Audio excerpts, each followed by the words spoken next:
Hi guys, welcome to Sansahi Creations. ඔන්න අද අපි බලමු කීට එකෝඩ් එකක් හදන විදිහ. මුලින්ම ඔයාලට පේනවා ඇති මම gold color holographic glitter එකක් තමයි use කරන්නේ. මේ glitter එකේ sizes වර්ග 3කින් තියෙනවා. ඒ කියන්නේ එක glitter එකේම sizes 3කින් glitters වර්ග එකට එකතු වෙලා තියෙන්නේ. ඉතින් මම මුලින්ම කරන්නේ මම කීටක් හදන මෝල්ඩ් එකට අවශ්‍ය කරන ග්ලිටර්ස් මෙන්න මේ වගේ එක සයිඩ් එකකින් පැත්තෙන් මේ වගේ ට්වීස් එකක් යූස් කරලා තියාගෙන යන එක. ඉතින් මම මේ කීටක් එකට අද මම යූස් කරනවා gold color glitter and pink color glitter.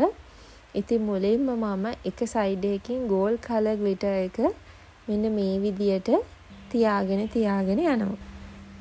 ඔන්න මේ වෙලාවේ මම අමාරුවෙන් එහා මෙහා වෙලා තියෙන ග්ලිටර්ස් ටික ට්විස් එකක් යූස් කරලා හරි විදියට ප්ලේස් කරගන්න එක තමයි කරන්නේ. දැන් අපි පින්ක් කලර් ග්ලිටර් එක දාන්න පටන් ගමු. ඇත්තටම මේ ග්ලිටර්ස් මෝල්ඩ් එකට අපි දානකොට අතින් දාන එක ගොඩක් ලේසි. හැබැයි අපි ට්වීස් එකක් පාවිච්චි කරලා දාන එකෙන් බලාපොරොත්තු වෙන්නේ මේක හොඳ ක්වොලිටි එකට හරි ප්‍රමාණයට, ඒ කියන්නේ එක සමාන ප්‍රමාණයටම හැම කී ටැග් එකකටම ග්ලිටර්ස් වැටෙන විදිහට තමයි අපි පාවිච්චි කරන්නේ මේ ට්වීස් එක. ට්වීස් එක යූස් කරන එක චුට්ටක් අමාරුයි. ඒ වුණාට රෙසින් ආටිස්ලා විදියට අපි ක්වොලිටි එක සම්බන්ධයෙන් ගොඩක් සැලකිලිමත් වෙන්න ඕනේ. ඉතින් ඒ නිසා අපි හැම අයිටම් එකක්ම පුළුවන් තරම් හැම අයිටම් එකක්ම එක සමාන වෙන්නේ නැහැ. නමුත් පුළුවන් තරම් එක සමාන විදියට හදාගන්න අපි try කරන්න ඕනේ. මේ තියෙන්නේ අපි ග්ලිටර්ස් වර්ග දෙක අපේ මෝල්ඩ් එකට දාගෙන තියෙන විදිය. ඔයාලට පේනවා ඇති gold color එක පැත්තකට, pink color glitters තව පැත්තකට තමයි මම දාගෙන තියෙන්නේ. ඒ වගේම තමයි අපි මේකට තාම මුකුත් රෙසින් යූස් කරලා නැහැ. මුලින්ම මම කරේ මේ මෝල්ඩ් එක හොඳට පිරිසිදු කරගෙන ග්ලිටර්ස් ටික දාගත් එක විතරයි. දැන් අපි යමු ඊළඟ ස්ටෙප් එකට. මම දැන් මෙතනදී කරන්න බලාපොරොත්තු වෙන්නේ white color base එකක් මුලින්ම දාගන්න එක. ඒ කියන්නේ මම අද හදන්න යන්නේ two side keychain එකක්. ඒ කියන්නේ side දෙකෙන්ම අපිට keychain එක යූස් කරන්න පුළුවන් විදිහට තමයි මම හදන්නේ. ඉතින් මම හිතුවා මේ side දෙකම හොඳට පේන විදිහට හදාගන්න නම් මම හොඳ strong white color base එකක් මේකට දාන්න ඕනේ කියලා. ඒ වගේම තමයි මගේ customer කෙනෙකුත් මම මේක ඇහුවාම customerත් ඒකට okay එක දුන්නා. ඉතින් මම මේ වෙලාවේදී කරන්නේ මංගාව තියෙනවා white color එකෙන් shades 3ක mica powder. මං මේ mica powder shades 3ම මෙන්න මේ විදියට එක කප් එකකට දාලා resin ටික mix කරගන්නයි යන්නේ. white color mica powders ටික දාගෙන මං ඒක පැත්තකින් තියලා තියෙනවා. ඒ අතරතුර මම මගේ resin එක mix කරගන්නයි යන්නේ.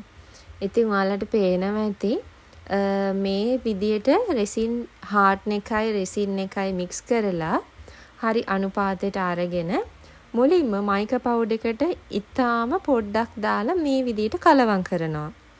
මොකද එකපාරම mica powder ටික අර ලොකු resin ප්‍රමාණයට දැම්මොත් වෙන්නේ හරියට mica powder ටික mix වෙන්නේ නැතිව යන එක. ඉතින් ඔයාලට මේක හොඳ ටිප් එකක් වෙයි. හොඳට mica powder එක mix කරගන්න ඕනේ නම් ඔයාලා මුලින්ම වෙනම කප් එකක් අරගෙන resin චූට්ටක් දාලා ඒක හොඳට mix කරගත්තට පස්සේ ඔයාලගේ ලොකු resin කප් එකට ඒක ආපහු දාගෙන කලවම් කරගන්න.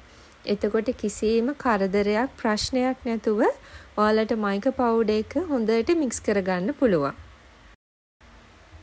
ඉතින් ඔයාලට කලින් කියන්න බැරි වුණානේ මේක කීටැක් 25ක ඕඩර් එකක්.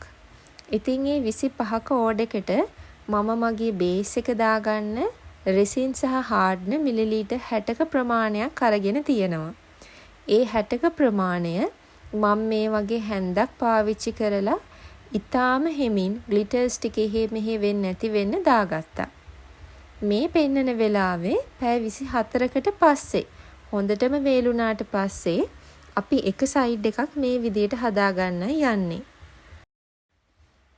ඉතින් මේ චූටි දුවට ඕන වෙලා තියෙන්නේ ටීචර්ස්ලට දෙන එකට thank you teacher වගේම එයාගේ යාළුවන්ට දෙන කී ටැග් එකට friends forever කියලා මෙන්න මේ වගේ ලස්සනට කුරුළු පිහාටුයි සමනලයෝයි ඉන්න සයිඩ් එකක්. ඉතින් මම මේ වෙලාවේදී මගේ transparent sticker ටික මේ විදියට key chain එකේ එක සයිඩ් එකකට අලව ගන්නවා. ඊට පස්සේ අලව ගත්ත ගමම ඔයාලට ආපහු clear resin එකක් අරගෙන ඒකට උඩින් දාගන්න පුළුවන්.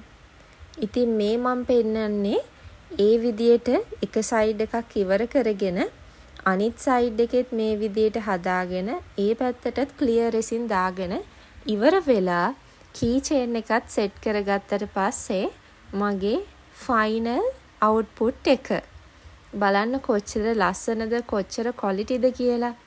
ඒ වගේම තමයි ඔයාලා transparent stickers ගද්දි මතක ඇතුව හොඳට පේන විදියට sticker එක print කරගන්න. ඒ වගේම තමයි තව දෙයක් ඕගොල්ලෝ අනිවාර්යෙන් කරන්න ඕනේ. සමහර transparent stickers තියෙනවා sticker එක දැම්මහම resin එකෙන් පේනවා හොඳටම. ඉතින් ඒ වගේ නැති stickers use කරන්න. ඉතින් මෙන්න මේ විදියට තමයි අන්තිමට හරිම ලස්සනට සහ quality විදියට මම ඩිසයින් කරපු display card එකකුත් එක්ක අපේ order එක complete වුණේ. මං හිතනවා අද වීඩියෝ එක ඔයාලට වැදගත් වෙන්න ඇති කියලා. එහෙනම් ඊළඟ වීඩියෝ එක වෙනකන් අපිව like කරන්න, subscribe කරන්න, share කරන්න. ඊළඟ වීඩියෝ එකෙන් හම්බ වෙමු.